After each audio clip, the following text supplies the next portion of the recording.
भारत माता की, भारत माता की, भारत माता की, वंदे वंदे वंदे। जगत जगन्नी महा भगवती काली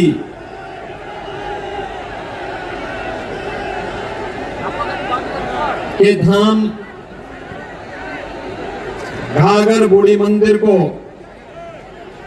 नमन करते हुए असंख्य क्रांतिकारियों को देने वाली इस आसनसोल कि आप सभी राष्ट्रवादी जनता जनार्दन का मैं हृदय से अभिनंदन करता हूं। मंच पर उपस्थित भारतीय जनता पार्टी के आसनसोल पार्लियामेंट्री कॉन्स्टिट्यूएंसी से प्रत्याशी पूर्व केंद्रीय मंत्री सम्मान्य श्री एस अहलुवालिया जी, जिलाध्यक्ष भारतीय जनता पार्टी से बप्पा चटर्जी जी, माननीय विधायक डॉक्टर अजय पोद्दार जी, श्री कृष्णेंदु मुखर्जी जी,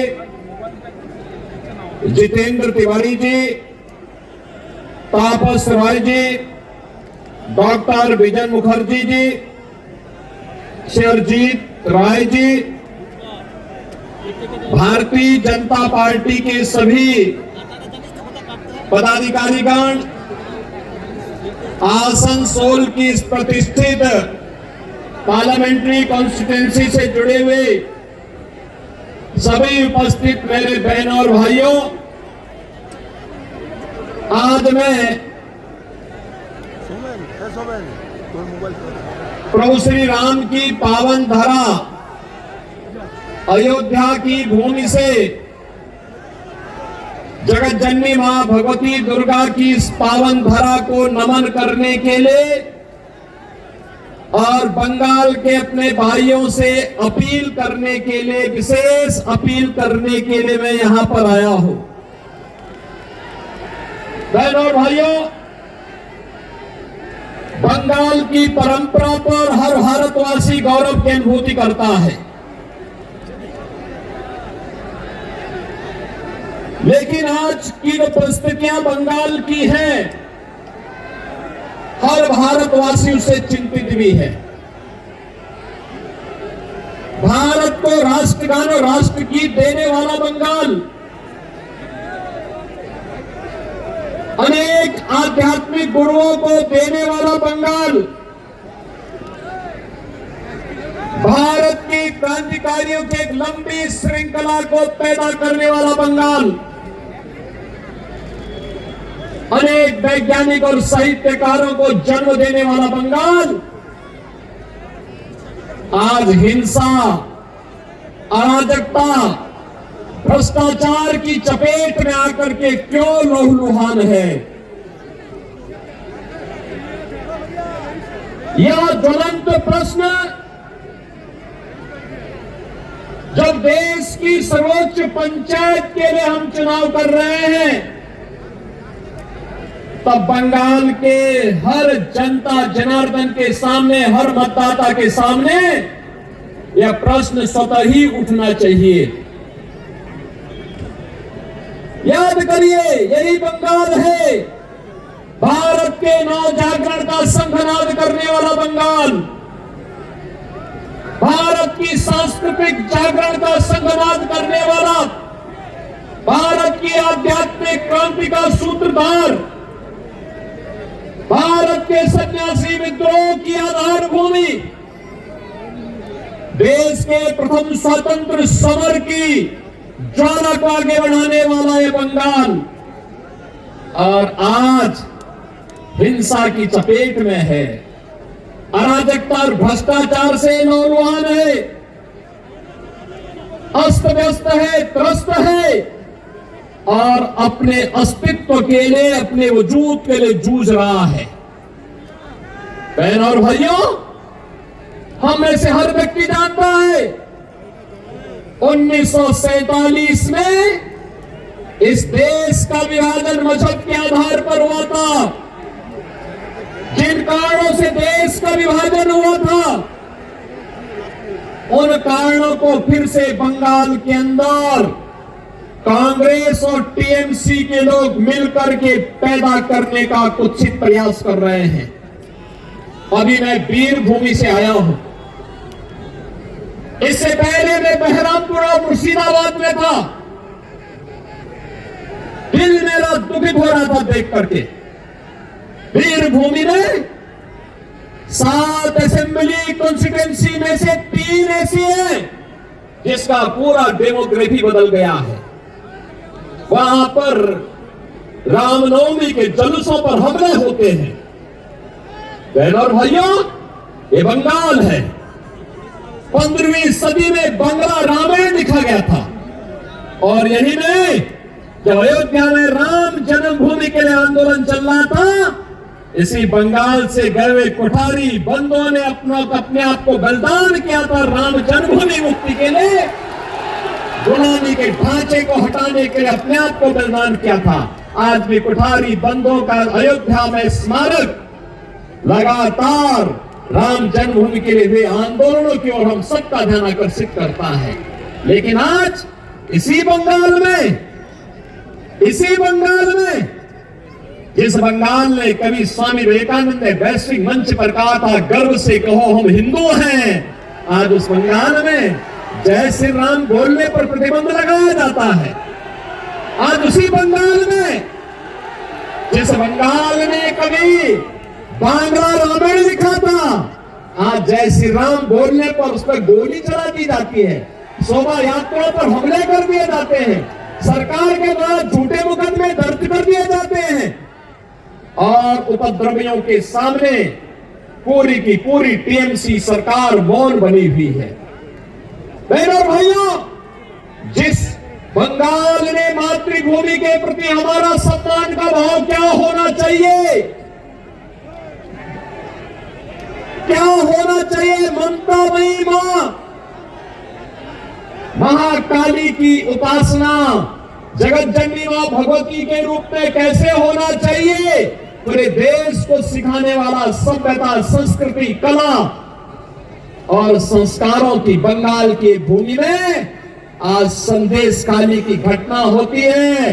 अपराधी को टीएमसी सरकार बचाने का काम करती है और अपराधियों के साथ जो ममता दीदी की, यहाँ की जनता को मिलना चाहिए था, वह ममता अपराधियों को दी जा रही है। और इसलिए बहनों और भाइयों, मैं आपसे अपील करने के लिए आया हूं, ये नए भारत का, एक नए भारत को बनाने का चुनाव है। अच्छे और अनुभवी लोग, जुझारू लोग देश की संसद में जाएं, देश को प्रतिनिधित्व दे सके, मोदी जी के नेतृत्व में कार्य कर सके, सम विषम परिस्थितियों में आपके हितों के लिए कार्य करने वाला व्यक्ति होना चाहिए। इस दृष्टि से आज पूरे देश के अंदर एक ही स्वर में लोग बोल रहे हैं, उत्तर, दक्षिण, पूरब, पश्चिम। अब तक 2 चरणों के चुनाव संपन्न हो गए। बहनों और भाइयों, मुझे देश के अंदर अनेक राज्यों में जाने का अवसर प्राप्त हुआ है। अकेले उत्तर प्रदेश में ही 80 लोकसभा सीटों पर चुनाव चल रहे हैं। 2 चरणों के चुनाव संपन्न हो गए हैं। महाराष्ट्र में मैं गया था, राजस्थान में मुझे जाने का अवसर मिला, छत्तीसगढ़ में गया, उत्तराखंड में गया, जम्मू कश्मीर में गया, जहां बिहार में मैं गया, जहां भी जाता हूं एक ही स्वर गूंजता है और वह स्वर है कि फिर एक बार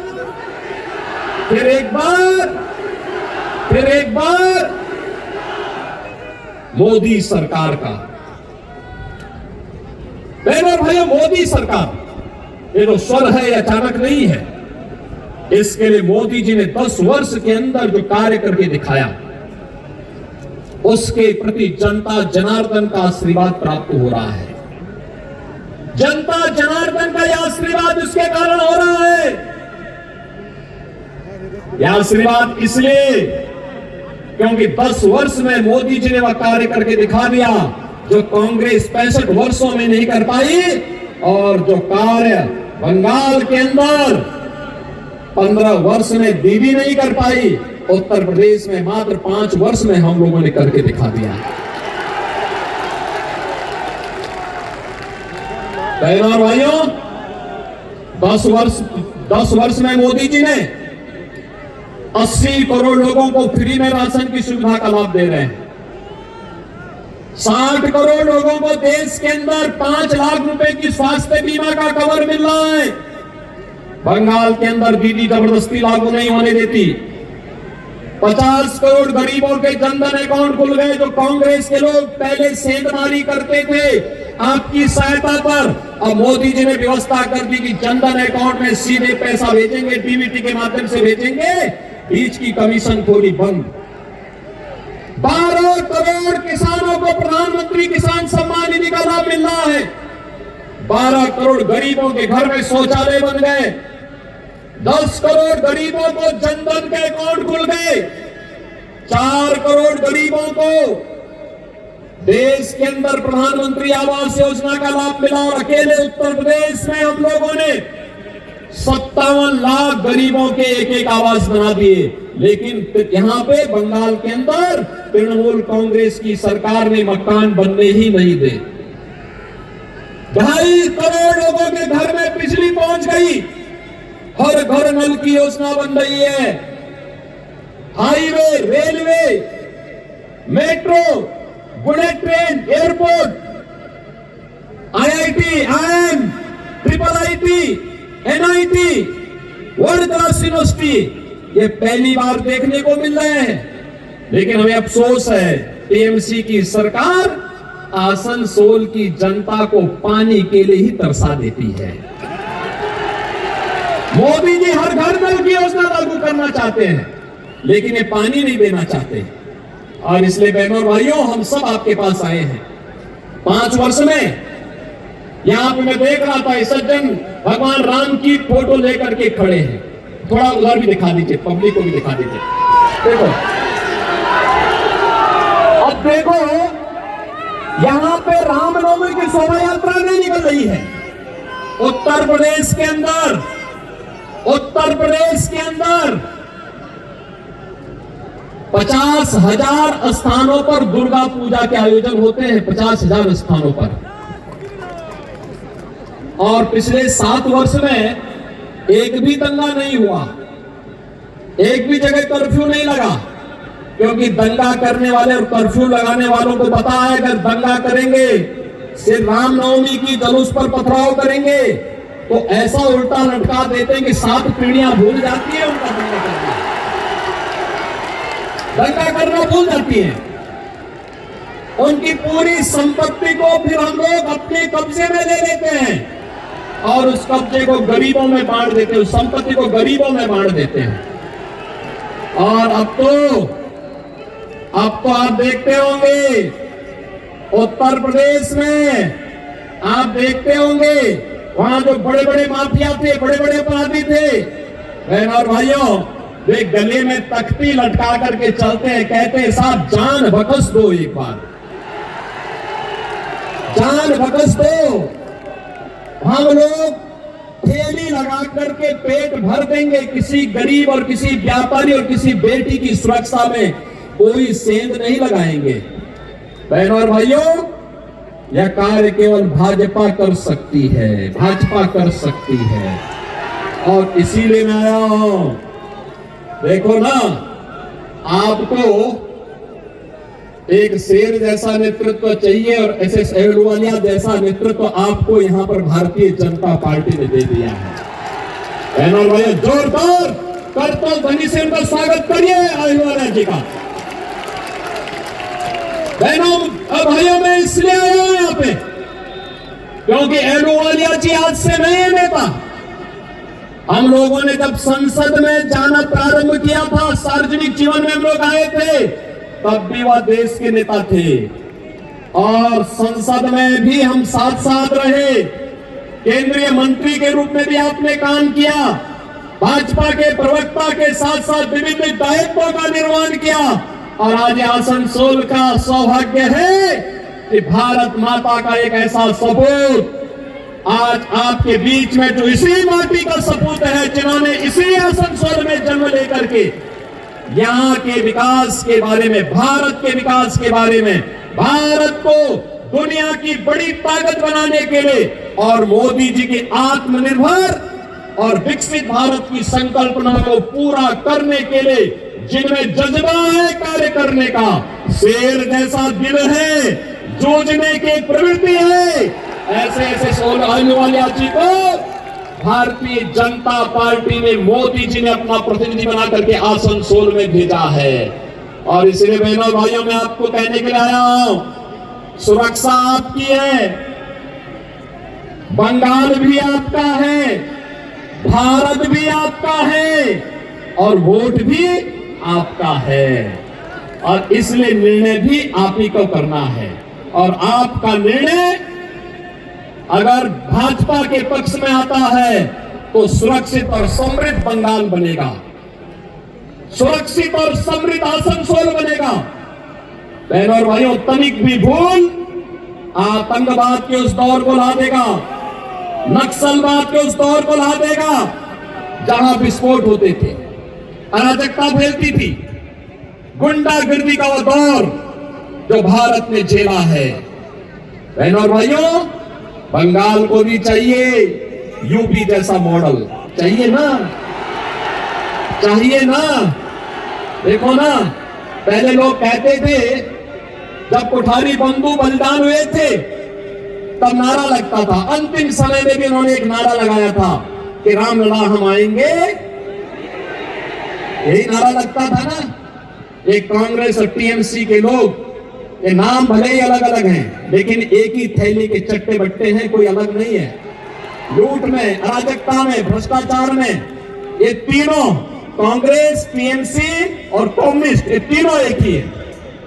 नाम भले अलग अलग होगा क्योंकि लूट का तीनों का तरीका अलग अलग है, लेकिन तीनों एक हैं। इसलिए तीनों पे विश्वास नहीं करना, हमें आध्यात्मिक परंपरा को समृद्ध बनाने के लिए कार्य करना है, और आध्यात्मिक परंपरा को आगे बढ़ाने के लिए मैं आज आपके पास आया हूं यही कहने के लिए कि ये हमारा दायित्व बनता है कि गुरुओं की भूमि को, आध्यात्मिक गुरुओं की इस भूमि को, क्रांतिकारियों की इस भूमि को, मोदी जी के विजन के अनुरूप सोनार बांग्ला बनाने के लिए 13 मई के लिए चौथे चरण में आपको चुनाव करना है।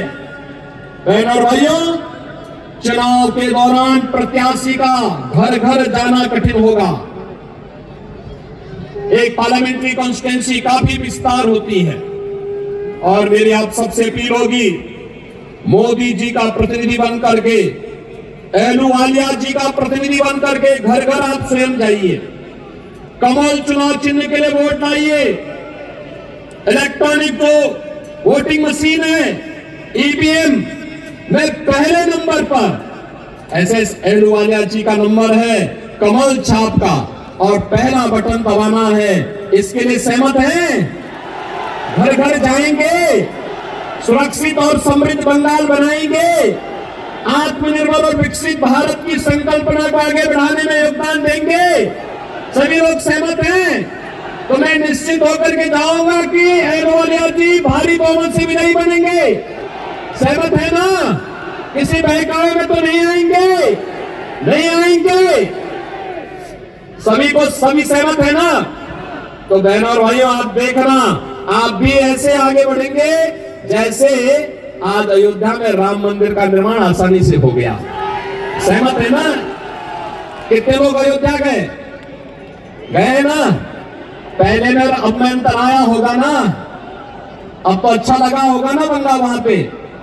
और बहनों और भाइयों, जैसे अयोध्या आज आपकी भक्ति होगी, ऐसे ही बंगाल को भी बनाना है।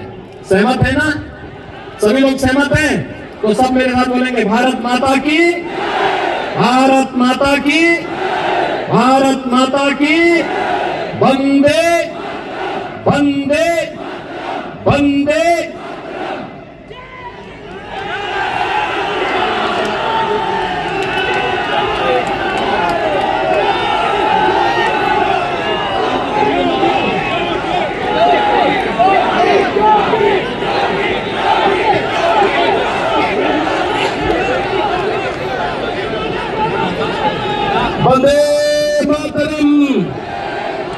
जोगी जी को स्वागतम, जोगी जी को जय श्री राम, जोगी जी को जय श्री राम, वंदे मातरम, जोगी जी को जय श्री राम, वंदे मातरम।